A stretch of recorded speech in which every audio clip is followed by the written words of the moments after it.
Hello friend, स्वागत है आप सभी का अपने यूट्यूब चैनल आद्या स्टडी एकेडमी में। ये हमारी मध्य प्रदेश वन रक्षक और झील प्रहरी की साइंस की प्रैक्टिस सेट की क्लासेस चल रही हैं, जहाँ पे हम पर डे एक टॉपिक को डिटेल में पढ़ते हैं। डिटेल में पढ़ने से मतलब आप क्या समझते हैं कि पहले हम एक टॉपिक लेते हैं हर एक क्लास में, जहाँ पे उसकी हम थ्योरी पढ़ते हैं। थ्योरी के साथ साथ जो भी मोस्ट एक्सपेक्टेड क्वेश्चन होते हैं और साथ ही प्रीवियस ईयर क्वेश्चन जो बन सकते हैं उस टॉपिक को हम साथ ही साथ यहाँ पे डिस्कस करते चलते हैं। यानी एक क्लास में एक टॉपिक का कंप्लीट यहाँ पे डिस्कशन हो जाता है। लेकिन आज की क्लास में हम जो साउंड टॉपिक है, ध्वनि का सिर्फ मोस्ट इंपॉर्टेंट क्वेश्चन को पढ़ने वाले हैं। अब ऐसा क्यों? क्योंकि जब हम एनसीईआरटी सीरीज पढ़ रहे थे ना, तो हम साउंड टॉपिक को वहाँ पे बिल्कुल डिटेल में एक एक चीज़ें वहाँ पे हमने डिस्कस की थी। तो वो क्लास अभी भी रिकॉर्डेड फॉर्म में आपकी इसी चैनल यूट्यूब चैनल पर पड़ी है, तो आप वहाँ से जाके इसकी थ्योरी कंप्लीट कर लीजिए और बाकी इंपॉर्टेंट क्वेश्चन की प्रैक्टिस तो यहाँ पे हम कर ही रहे हैं। तो चलिए बिना देर किए हुए स्टार्ट करते हैं आज की क्लास को और देखते हैं हमारा पहला प्रश्न क्या है। महिलाओं का तीखा स्वर होने का क्या कारण है? निम्न आवृत्ति, उच्च आवृत्ति, उच्च आयाम या फिर निम्न आयाम। देखिए, ये आपके वन रक्षक में ही आया प्रीवियस ईयर क्वेश्चन है, पीवाईक्यू क्वेश्चन है। ध्यान से देखिएगा, ऐसे ही प्रश्न आपके एग्जाम में पूछे जाते हैं। तो महिलाओं का तीखा स्वर जो होता है, यानी जो मधुर स्वर होता है, उसके होने का क्या कारण है? तो यहाँ पे आपके दो टर्म दिए हैं, एक है आवृत्ति और एक है आयाम। सबसे पहले आप ये जान लीजिए कि आयाम और आवृत्ति होते क्या हैं। तो आयाम क्या होता है? किसी तरंग की अपनी वास्तविक स्थिति, मान लीजिए ये तरंग की वास्तविक स्थिति है, तो इससे ये अधिकतम कितना विस्थापन करता है, इसी को ही क्या बोलते हैं? आयाम बोलते हैं। तो ये अपनी तरंग अपनी वास्तविक स्थिति से कितना विस्थापन करता है अधिकतम, इसी को आयाम कहा जाता है। आयाम का एसआई मात्रक क्या होता है? आयाम का एसआई मात्रक मीटर होता है। वहीं पे आवृत्ति क्या होती है?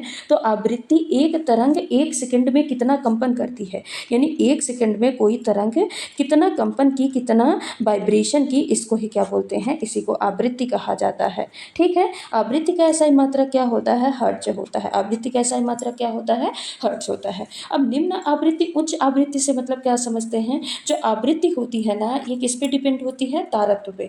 यानी तारत्व जो होता है वो किस पे डिपेंड होता है? आवृत्ति पे डिपेंड होता है। अब तारत्व क्या होता है? मान लेते हैं जो आवृत्ति है, आवृत्ति ज़्यादा, अगर आवृत्ति ज़्यादा है तो जो तारत्व होगा, तारत्व भी क्या होगा? ज़्यादा होगा। समझे? तारत्व भी क्या हो जाएगा? ज़्यादा। यानी तारत्व क्या बोलते हैं? तारत्व को पिच बोलते हैं।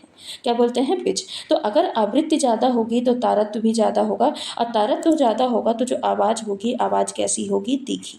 आवाज़ कैसी होती है? तीखी। यानी उच्च आवृत्ति, उच्च तारत्व और आवाज़ कैसी होगी? तीखी। और अगर आवृत्ति कम है तो तारत्व भी क्या हो जाएगा? कम। और जब आवृत्ति कम और तारत्व भी कम होगा तब आवाज़ कैसी होगी? आवाज़ भारी होगी। कैसी होगी? भारी होगी। इसीलिए जो महिलाएं हैं ना, तो महिलाओं का तीखा स्वर होने का कारण क्या होता है? उच्च आवृत्ति होती है। आवृत्ति ज़्यादा होती है तो तारत्व भी ज़्यादा होता है, और तारत्व ज़्यादा होता है तो जो आवाज़ होती है तीखी या फिर मधुर सुनाई देती है। वहीं पे अगर आवृत्ति कम होगी, आवृत्ति कम होगी तो तारत्व भी कम होगा। जब तारत्व कम होगा तो जो आवाज़ होगी भारी और कट्टू टाइप की आवाज़ सुनाई देती है। ठीक है। तो आवृत्ति वाला कॉन्सेप्ट आपका क्लियर हो गया, प्योर क्लियर हो गया। आयाम भी आपने पढ़ लिया। आयाम क्या किस पे डिपेंड होता है? ये ध्वनि की तीव्रता या फिर प्रबलता पे डिपेंड होता है। प्रबलता पे कैसे? देखिएगा यहाँ पे, अगर मान लीजिए जो आयाम है, आयाम कैसा होगा? ज़्यादा। अगर आयाम ज़्यादा होगा तो ध्वनि कैसी होगी? ज़्यादा तेज होगी, ज़्यादा लाउड होगी। ये लाउडनेस पे डिपेंड करता है। किस पे डिपेंड करता है? लाउडनेस पे। आयाम ज़्यादा तो ध्वनि की प्रबलता भी ज़्यादा, लाउडनेस भी ज़्यादा होगी, तो जिससे क्या होगा? शोर ज़्यादा होगा। और अगर आयाम कम है, अगर मान लीजिए आयाम क्या है? कम है, तो लाउडनेस भी क्या होगा? कम होगा, जिससे शोर भी क्या होगा? कम होगा। तो आयाम और आवृत्ति, यहाँ से कॉन्सेप्ट आई होप आपका क्लियर हो गया होगा। इससे एक एक प्रश्न आपके एग्जाम में आना ही आना है। 1 से 2 प्रश्न आपके एग्जाम में आयाम और आवृत्ति से पूछे जाते हैं। बाकी इस प्रश्न का करेक्ट आंसर क्या हो जाएगा? ऑप्शन नंबर बी हो जाएगा। अगला प्रश्न है, किसी औसत वयस्क व्यक्ति के लिए ध्वनि की श्रव्य सीमा कितनी होती है? बताइए। 2 हर्ट्ज से 20,000 हर्ट्ज, या फिर 2 हर्ट्ज से 2000 हर्ट्ज, 20 हर्ट्ज से 2000 हर्ट्ज, या 20 हर्ट्ज से 20,000 हर्ट्ज। कितनी होती है किसी औसत वयस्क व्यक्ति के लिए ध्वनि की श्रव्य सीमा? जो ध्वनि होती है ना, ये 3 प्रकार की होती हैं। एक होती है अपश्रव्य, क्या बोलते हैं, अपश्रव्य बोलते हैं। दूसरी ध्वनि होती है श्रव्य और तीसरी ध्वनि होती है पराश्रव्य। कैसी होती है, पराश्रव्य। और अपश्रव्य ध्वनि का जो रेंज होता है कितना होता है, तो ये 20 हर्ट्ज से कम होती है। क्या होती है, 20 हर्ट्ज से कम होती है। इसको जो मनुष्य होते हैं इसको मनुष्य नहीं सुन सकते हैं, ये आप ध्यान में रखिएगा। 20 हर्ट्ज से कम होती है, इसको मनुष्य नहीं सुन सकते, कुछ जानवर होते हैं जो इसको सुन पाते हैं। श्रव्य ध्वनि की जो रेंज होती है कितनी होती है, 20 से लेके 20,000 हर्ट्ज के बीच में होती है। कितनी होती है, 20 से लेके 20,000 हर्ट्ज होती है। इसको मनुष्य सुन पाते हैं, यही क्या कहलाती है, ऑडिबल ध्वनि कहलाती है। वहीं पे पराश्रव्य जो ध्वनि होती है ये कैसा होती है, तो ये 20,000 हर्ट्ज से क्या होती है, ज़्यादा ध्वनि होती है। इसको भी मनुष्य नहीं सुन सकते हैं, लेकिन इसको कुछ जानवर जैसे कुत्ते हैं, कुत्ते इसको सुन पाते हैं, बिल्ली इसको सुन पाते हैं। कुछ ऐसे जानवर हैं, चमगादड़, कुत्ते, बिल्ली इसको आसानी से सुन सकते हैं। जो सोनार और राडार यंत्र होते हैं ना, आपने सुना तो होगा इसके बारे में, कौन कौन से, सोनार और राडार। तो यहाँ पे पराश्रव्य ध्वनि ये जो होती है ना, सोनार और राडार, ये इन्हीं का उपयोग करती है। पराश्रव्य ध्वनि जो तरंगे होती हैं इन्हीं का उपयोग करते हैं। ठीक है, तो पराश्रव्य ध्वनि, अपश्रव्य ध्वनि और श्रव्य ध्वनि में कन्फ्यूजन आपको क्लियर हो गया, पता चल गया किसकी रेंज कितनी होती है, कौन सी ध्वनि किसके द्वारा सुनी जा सकती है। बाकी इस प्रश्न का करेक्ट आंसर क्या हो जाएगा, ऑप्शन नंबर डी हो जाएगा। अगला प्रश्न है, निम्नलिखित में से कौन सा तरंग का अभिलक्षण नहीं है। तरंग दैर्घ्य, कला, आवृत्ति या फिर माध्यम। कौन सा है जो तरंग का अभिलक्षण नहीं है। देखिए इस यहाँ पे मेनली ये पूछा गया है कि तरंग का कौन सा गुण नहीं है। तो बताइए क्या तरंग दैर्घ्य तरंग का गुण नहीं होता है। कला भी तरंग का गुण होता है, जिसको हम फेज कहते हैं, जिसको क्या बोलते हैं, फेज बोलते हैं। आवृत्ति और आयाम भी तरंग के गुण होते हैं, लेकिन यहाँ पे करेक्ट आंसर क्या हो जाएगा, माध्यम। क्योंकि यहाँ पे पूछा है कि कौन सा तरंग का गुण नहीं है, तो जो माध्यम होता है ये तरंग की प्रॉपर्टी या गुण नहीं होता है, बल्कि क्या होता है, ये एक साधन होता है। जो ध्वनि तरंगे होती हैं ना, ध्वनि तरंगों को चलने के लिए एक साधन का काम करता है। जैसे मान लीजिए हवा है ना, गैसेस हैं, ये ध्वनि तरंगों को चलने में मदद करेंगी।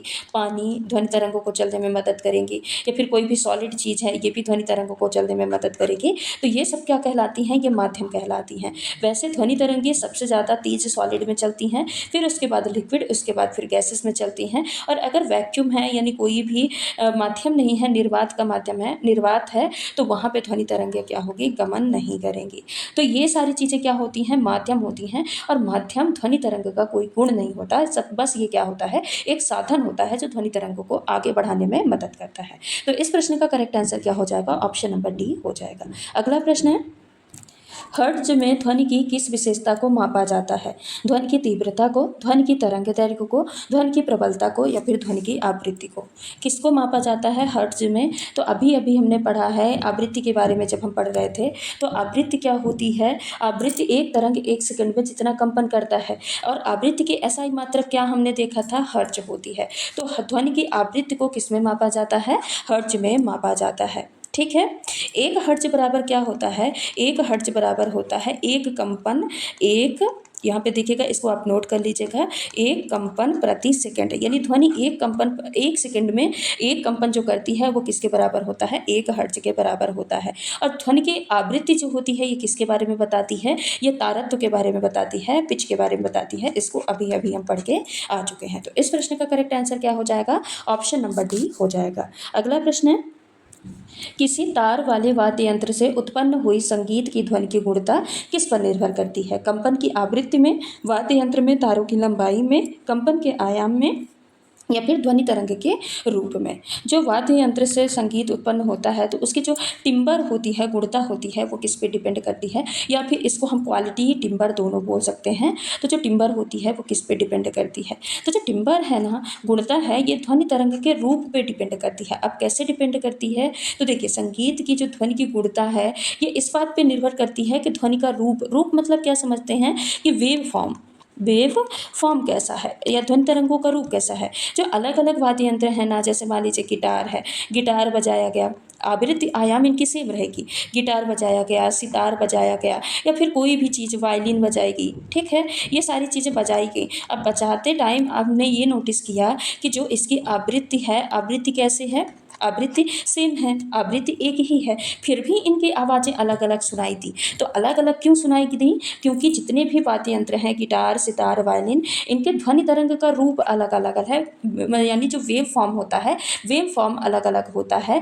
और ये आवृत्ति और आयाम पे डिपेंड नहीं करती है, ये तरंग के रूप पे डिपेंड करती है। जो गुणता होती है किस पे डिपेंड करती है? तो ये तरंग के रूप पे डिपेंड करती है। तो इस प्रश्न का करेक्ट आंसर क्या हो जाएगा? ऑप्शन नंबर डी हो जाएगा। अगला प्रश्न है, जब किसी वस्तु की गति ध्वनि की गति से अधिक हो जाती है तो कहा जाता है कि वह यात्रा कर रही हैं की गति से, पराध्वनिक गति से यानी सुपरसोनिक, या फिर इंफ्रासोनिक, अवध्वनिक, या फिर पराश्रव्य।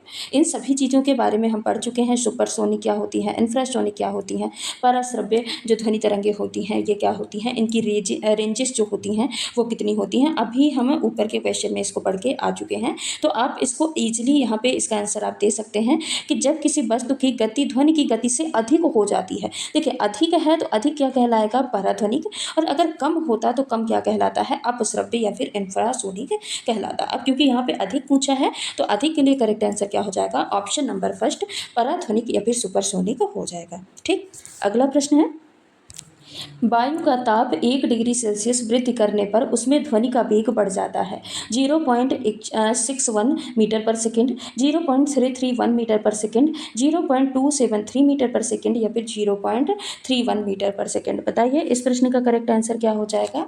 देखिए इसके लिए एक सामान्य नियम ही होता है। कौन सा नियम होता है? कि अगर टेम्परेचर 1 डिग्री सेल्सियस बढ़ाते हैं तो जो ध्वनि का वेग होता है वो 0.61 मीटर पर सेकेंड बढ़ जाता है। ये आपको याद करना पड़ेगा कि 1 डिग्री सेल्सियस अगर टेम्परेचर बढ़ाया जाता है तो जो ध्वनि का वेग है वो 0.61 मीटर पर सेकेंड बढ़ जाता है। ठीक है, तो यहाँ पे करेक्ट आंसर क्या हो जाएगा? ऑप्शन नंबर फर्स्ट हो जाएगा। अगला प्रश्न है, म्यूजिक कंसर्ट के लिए हॉल की दीवारों को कैसा बनाया जाता है? ध्वनि का अवशोषण करना चाहिए, ऐसा बनाया जाता है, ध्वनि को परावर्तित करें, ऐसा बनाया जाता है, या ध्वनि को बढ़ाना चाहिए, या ध्वनि को प्रेषित करना चाहिए। जो आप देखिए जो सिनेमा हॉल होते हैं वहाँ के जो दीवारें होती हैं वो कैसी बनाई जाती हैं? तो जो भी जितने भी म्यूजिक कॉन्सर्ट्स वाले हॉल होते हैं वहाँ की दीवारें ऐसी बनाई जाती हैं जो ध्वनि का अवशोषण करे। देखिए अगर मान लीजिए कि अगर उनकी दीवारें ज़्यादा रिफ्लेक्ट करेंगी, साउंड को ज़्यादा परावर्तित करेंगी, तो ये ध्वनि क्या होंगी? दीवारों से जाएंगी, बार बार टकराएंगी, और टकराने से क्या होगा? इको यानी प्रतिध्वनि क्रिएट होगा कि नहीं?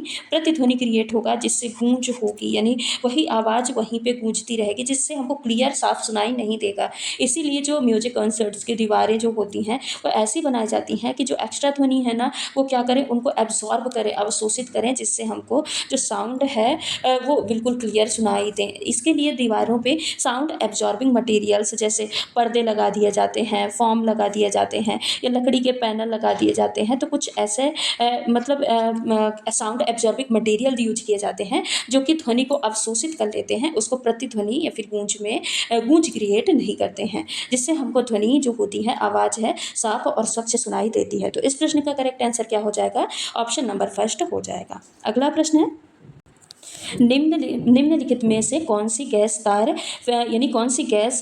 यानी फिलामेंट के जीवन काल को बढ़ाने के लिए ताप दीप्त बल्बों में भरी जाती हैं? ओजोन, ऑक्सीजन, कार्बन डाइऑक्साइड, या फिर नाइट्रोजन। जो फिलामेंट में फिलामेंट का जीवन काल बढ़ाने के लिए बल्ब में ऐसे ऐसे फिलामेंट लगे होते हैं ना टंगस्टन के, तो इनका लाइफ स्पैन बढ़ाने के लिए कौन सी गैस का उपयोग बल्ब में किया जाता है, यानी बल्ब में कौन सी गैसेस भरी जाती हैं? ओजोन, ऑक्सीजन, कार्बन डाइऑक्साइड, या फिर नाइट्रोजन। तो बल्ब में कौन सी गैसेस भरी जाती हैं? नाइट्रोजन गैस भरी जाती है। तो इस प्रश्न का करेक्ट आंसर क्या हो जाएगा? ऑप्शन नंबर डी हो जाएगा। अगला प्रश्न है, स्पष्ट प्रतिध्वनि सुनने के लिए मूल ध्वनि तथा परावर्तित ध्वनि के मध्य समय का अंतराल कम से कम डैश आवश्यक होना चाहिए। 0.1 सेकेंड, 0.2 सेकेंड, 0.3 सेकेंड, या फिर 0.4 सेकेंड। बताइए कितना होना चाहिए? स्पष्ट प्रतिध्वनि, तो पहले बताइए आप प्रतिध्वनि से क्या समझते हैं? इसको इको भी बोला जाता है। आप इको से क्या समझते हैं?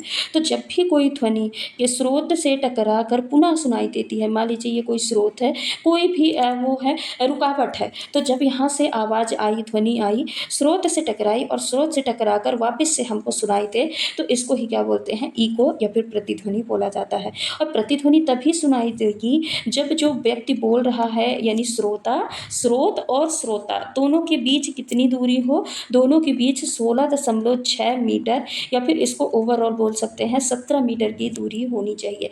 अगर दोनों के बीच 17 मीटर की दूरी है तभी हमको इको या फिर प्रतिध्वनि सुनाई देगी।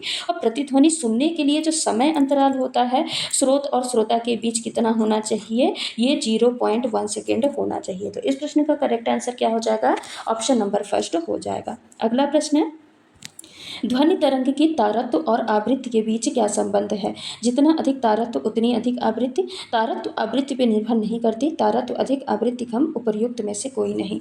अब बताइए, अभी हमने आवृत्ति नहीं पढ़ा था क्या, अभी हम पढ़ चुके हैं ना आवृत्ति। आवृत्ति के बारे में क्या पढ़े हैं हमने कि कोई भी तरंग 1 सेकंड में जितना कंपन करती है वो क्या होती है, आवृत्ति। और आवृत्ति का ऐसा मात्रक हर्ट्ज होता है। जो आवृत्ति होता है ना, ये तारत्व पे या फिर कह सकते हैं तारत्व किस पे डिपेंड करता है, आवृत्ति पे डिपेंड करता है। तारत्व को पिच भी बोला जाता है, जिससे आवाज़ मधुर या फिर बुलंद यानी भारी सुनाई देती है। तो अब बताइए, जब भी आवृत्ति अधिक होती है, मान लीजिए आवृत्ति क्या है, अधिक, उच्च आवृत्ति है, तो जो तारत्व भी होगा वो क्या होगा, अधिक होगा। तारत्व क्या होगा, ये भी उच्च होगा। उच्च आवृत्ति, उच्च तारत्व, और जो आवाज़ होगी वो कैसी होगी, तीखी। आवाज़ कैसी होगी, तीखी। ध्यान रखिएगा, उच्च आवृत्ति, उच्च तारत्व और आवाज़ कैसी होगी, तीखी। और अगर निम्न आवृत्ति है, आवृत्ति कैसी है, निम्न है, तो जब भी निम्न आवृत्ति होगी तो तारत्व भी क्या होगा, तारत्व भी होगा निम्न, तारत्व भी कम होगा, जिससे आवाज़ कैसी होगी, भारी सुनाई देगी। ठीक है, तो कैसा संबंध होता है, जितना अधिक तारत्व होगा उतनी ही अधिक आवृत्ति होगी, और तारत्व अधिक, आवृत्ति अधिक, तो आवाज़ कैसी सुनाएगी, तीखी सुनाई देगी। तो इस प्रश्न का करेक्ट आंसर क्या हो जाएगा, ऑप्शन नंबर फर्स्ट हो जाएगा। ठीक, अगला प्रश्न है, अनुदैर्घ्य तरंगों में कण के माध्यम में कंपन की दिशा क्या होती है, एक दूसरे के समान, तरंग के प्रसार के समानांतर, तरंग के प्रसार के लंबवत, या फिर उपर्युक्त में से कोई नहीं। तो देखिए, जो तरंगे होती हैं ना, दो प्रकार की होती हैं। एक होती है अनुदैर्घ्य तरंग, कौन सी होती है, एक होती है अनुदैर्घ्य तरंग और दूसरी होती है अनुप्रस्थ। कैसी तरंगे होती हैं, अनुप्रस्थ तरंगे। तो जो अनुप्रस्थ तरंगे होती हैं ना, इसमें जो तरंगे जिनमें माध्यम के कण तरंग के चलने की दिशा के लंबवत होते हैं, यानी जो इनमें तरंगे चलती हैं वो कैसी चलती हैं, लंबवत चलती हैं। ठीक है, कैसी चलती हैं, लंबवत चलती हैं। जिस ओर तरंग जा रही है उसके लंबवत जो कण हैं वो क्या होते हैं, गमन करते हैं या फिर कंपन करते हैं। अनुदैर्घ्य तरंगों में कण के माध्यम में कंपन की दिशा क्या होती है, एक दूसरे के समान, तरंग के प्रसार के समानांतर, तरंग के प्रसार के लंबवत, या फिर उपर्युक्त में से कोई नहीं। तो देखिए, तरंगे कितनी प्रकार की होती हैं, दो प्रकार की होती हैं। एक होती है अनुदैर्घ्य तरंग, कौन सी होती है, अनुदैर्घ्य तरंग, और दूसरी कौन सी तरंगे होती हैं, अनुप्रस्थ तरंगे। कैसी होती हैं, अनुप्रस्थ। तो अनुदैर्घ्य तरंगे क्या होती हैं, वे तरंग जिनमें माध्यम के कण, जो माध्यम के कण होते हैं, तरंग चलने की दिशा में ही कंपन करते हैं, यानी जिस दिशा में तरंग चल रही है कण भी उसी दिशा में मतलब क्या समझते हैं, समानांतर। कैसे गति करते हैं, समानांतर गति करते हैं। तो वो कौन सी तरंगे हो जाएंगी, वो तरंगे हो जाएंगी अनुदैर्घ्य तरंगे, यानी इसमें तरंगे माध्यम की दिशा में ही आगे पीछे होते हुए गति करती हैं, यानी समानांतर आगे पीछे होते हुए गति करेंगी। तो इसको क्या बोलेंगे, अनुदैर्घ्य तरंगे। बाकी अनुप्रस्थ तरंगे क्या होती हैं, वे तरंगे जिसमें माध्यम के जो कण हैं तरंग चलने की दिशा के लंबवत गति करते हैं, यानी तरंगे अगर इस दिशा में जा रही तो लंबवत, यानी ये ऊपर नीचे होते हुए गति करते हैं। तो इसको क्या बोलते हैं, इसको बोलते हैं अनुप्रस्थ तरंगे कहा जाता है। तो यहाँ पे लंबवत किसके लिए होगा, अनुप्रस्थ तरंगे के लिए। और यहाँ पे पूछा क्या गया है, अनुदैर्घ्य तरंगे, तो ऑप्शन नंबर बी क्या हो जाएगा, करेक्ट आंसर हो जाएगा, तरंग के प्रसार के समानांतर गति करती है। ठीक है, तो इस प्रश्न का करेक्ट आंसर क्या हो जाएगा, ऑप्शन नंबर सेकेंड। अगला प्रश्न है, निम्नलिखित में से किसमें ध्वनि की गति 25 डिग्री सेल्सियस पर अधिकतम होगी, एल्यूमिनियम, पीतल, इस्पात, या फिर उपर्युक्त में से कोई नहीं। देखिए, एक चीज़ तो पता है कि ध्वनि की गति सबसे ज़्यादा सॉलिड में होती है, फिर लिक्विड में होती है, फिर गैस में होती है। निर्वात में, वैक्यूम में कोई भी ध्वनि की गति नहीं होती। देखिए, एल्यूमिनियम, पीतल और इस्पात तीनों क्या हैं, सॉलिड है है ना, तीनों क्या हैं, ठोस अवस्था वाली चीज़ें हैं। अब इसमें भी सॉलिड स्टेट में भी जो ये तीनों पदार्थों में 25 डिग्री सेल्सियस पर अधिकतम गति किसमें होगी। तो जो ध्वनि है ना, ध्वनि की गति ठोस पदार्थों में सबसे अधिक होती है, ये तो ठीक है, क्लियर हो गया। ठोसों में भी ये उस पदार्थ में सबसे अधिक गति करता है ध्वनि जिसमें लोच, लोच मतलब क्या समझते हैं, इलास्टिसिटी, क्या बोलेंगे, इलास्टिसिटी, जिसमें इलास्टिसिटी सबसे ज़्यादा होता है ध्वनि उसमें सबसे ज़्यादा अधिक गति करती है, ठीक है। और घनत्व भी क्या होता है, उपयुक्त होना चाहिए। तो पीतल, एल्यूमिनियम और इस्पात में से सबसे ज़्यादा जो इलास्टिक ठोस होता है वो कौन सा होता है, एल्यूमिनियम होता है। तो इसीलिए 25 डिग्री सेल्सियस पे ध्वनि की अधिकतम गति किसमें होगी, एल्यूमिनियम में होगी। किसमें होगी, एल्यूमिनियम में होगी। तो इस प्रश्न का करेक्ट आंसर क्या हो जाएगा, ऑप्शन नंबर फर्स्ट हो जाएगा। अगला प्रश्न है, निम्नलिखित में से कौन बड़े आयाम वाली ध्वनि कंपन से उत्पन्न होगी, कर्कश आवाज, क्षीण ध्वनि, तेज ध्वनि या फिर उपर्युक्त में से कोई नहीं। तो देखिए जो आयाम होता है, आयाम किस पे डिपेंड करता है, आयाम पे कौन डिपेंड करता है, आयाम पे डिपेंड करता है लाउडनेस। आयाम किसको बताता है, लाउडनेस को बताता है, ठीक है। तो अगर आयाम ज़्यादा होगा तो जो लाउडनेस है यानी तीव्रता जिसको बोलेंगे, तीव्रता ज़्यादा होगी यानी आवाज़ कैसी होगी, तेज होगी, आवाज़ कैसी होगी, तेज। और अगर आयाम कम है तो लाउडनेस भी क्या होगा, कम होगा, तब आवाज़ कैसी होगी, धीमी, तब आवाज़ कैसी होगी, धीमी। तो यहाँ पे देखिए जो ऑप्शन नंबर फर्स्ट बोल रहा है ये कर्कश आवाज़, कर्कश आवाज़ गुणवत्ता को बताता है, ये तेज और धीमा को नहीं बताता है। तो यहाँ पे ये होगा नहीं, ये किसको बता रहा है, गुणवत्ता को। और अगर क्षीण ध्वनि है, क्षीण ध्वनि है यानी धीमी आवाज़ है, तो यहाँ पे आयाम क्या होगा, यहाँ पे आयाम होगा कम। तेज ध्वनि में आयाम क्या होगा, ज़्यादा। तेज ध्वनि अगर है तो यहाँ पे आयाम क्या होगा, ज़्यादा। और यहाँ पे बड़े आयाम ही पूछा है, तो बड़े आयाम वाली ध्वनि कैसी ध्वनि उत्पन्न करेगी, तेज ध्वनि उत्पन्न करेगी। तो यहाँ पे ऑप्शन नंबर सी क्या हो जाएगा, करेक्ट आंसर हो जाएगा। अगला प्रश्न है, जब आप अपने मोबाइल फ़ोन की रिंगटोन की प्रबलता बढ़ा देते हैं यानी लाउडनेस बढ़ा देते हैं, तब रिंगटोन की आवृत्ति पे क्या प्रभाव पड़ता है। अब देखिए यहाँ पे प्रबलता और आवृत्ति दे दी है, ठीक है। ऑप्शन क्या है, बढ़ती है, समान रहती है, कम हो जाती है या फिर उपयुक्त में से कोई नहीं। बताइए क्या होगा। देखिए प्रबलता और आवृत्ति दोनों अलग अलग चीज़ें हैं ना। आवृत्ति जो होती है ये किस पे डिपेंड करती है, तारत्म्य पे, यानी आवाज़ तीखी होगी, मधुर होगी, ये कौन बताता है, तारत्म्य बताता है। वहीं पे जो प्रबलता होता है ये किससे रिलेटेड होता है, आयाम से रिलेटेड होता है। तो यहाँ पे प्रबलता और आयाम का कोई संबंध ही नहीं है। जब ये इनका दोनों का आपस में कोई संबंध ही नहीं है तो आवृत्ति पे क्या कोई प्रभाव पड़ेगा। प्रबलता आप चाहे बढ़ा दीजिए चाहे घटा दीजिए, इससे आयाम पे प्रभाव पड़ेगा। इन प्रबलता बढ़ेगा तो आयाम बढ़ेगा, प्रबलता घटेगा तो आयाम घटेगा, लेकिन फ्रिक्वेंसी पे कोई प्रभाव नहीं पड़ेगा। फ्रिक्वेंसी क्या रहेगी, सेम या फिर समान बनी रहेगी। तो इस प्रश्न का करेक्ट आंसर क्या हो जाएगा, ऑप्शन नंबर बी हो जाएगा। तो ये रहे कुछ आज के हमारे महत्वपूर्ण प्रश्न, जिसमें हमने मोस्ट एक्सपेक्टेड क्वेश्चन और साथ ही साथ हमने जो कुछ एक दो PYQ क्वेश्चन भी यहाँ पे रखे थे और उनको सॉल्व किए हैं। सिर्फ हमने यहाँ पे क्वेश्चन नहीं पढ़ा है, क्वेश्चन के साथ हर एक ऑप्शन को एलिमिनेट करके यहाँ पे हमने पढ़ा, एक्सप्लेन करके यहाँ पे हमने पढ़ा है। देखिए एक एक चीज़ें, आयाम आपका क्लियर हो गया, आवृत्ति क्लियर हो गई, तरंग दैर्घ्य क्या होती है ये आपका क्लियर हो गया, अनुप्रस्थ तरंगे अनुदैर्घ्य तरंगे क्या होती हैं ये क्लियर हो गया, अनुनाद या फिर प्रतिध्वनि क्या होती हैं, ये सारी चीज़ें यहाँ पे आपकी क्लियर हो गई हैं। तो यानी यहाँ पे हमने थ्योरी भी पढ़ लिया है और साथ ही साथ क्वेश्चन भी पढ़ लिया है। यानी 15 क्वेश्चन से लगभग हमने 30 से 40 क्वेश्चन को कवर किया है, ठीक है। भले ही देखने में 15 क्वेश्चन है पर हमने एक्चुअल में पढ़ा है 30 से 40 क्वेश्चन। तो ये जितनी भी प्रैक्टिस सेट की क्लासेस चल रही है ना आपके लिए बहुत इंपॉर्टेंट है, क्योंकि यहाँ पे हम थ्योरी भी पढ़ते हैं और थ्योरी के साथ साथ मोस्ट एक्सपेक्टेड क्वेश्चन की प्रैक्टिस भी करते हैं। ये प्लेलिस्ट बनाई गई है प्रैक्टिस सेट क्लासेस की आपकी वन रक्षक और जेल प्रहरी की, जहाँ पे सीक्वेंस वाइज सारी क्लासेस डली हैं। तो आप वहाँ से जाके एक एक क्लास अपनी कंप्लीट कर लीजिएगा और जो भी इंपॉर्टेंट चीज़ें वहाँ पे बताई जा रही है ना, आप एक रफ कॉपी लेके बैठिए और वहाँ पे नोट करते चलिए, जिससे आपकी थ्योरी यानी सिलेबस भी कंप्लीट होगा और साथ ही साथ क्वेश्चन की प्रैक्टिस भी होगी। तो चलिए आज की क्लास को यहीं पे समाप्त करते हैं, मिलते हैं अगली क्लास में कुछ और इंपॉर्टेंट क्वेश्चन के साथ। तब तक के लिए अगर आप चैनल पर नए हैं तो चैनल को सब्सक्राइब कर लीजिएगा, वीडियो को लाइक कर दीजिएगा और नई वीडियो का नोटिफिकेशन पाने के लिए बेल आइकन को जरूर प्रेस करिएगा। धन्यवाद।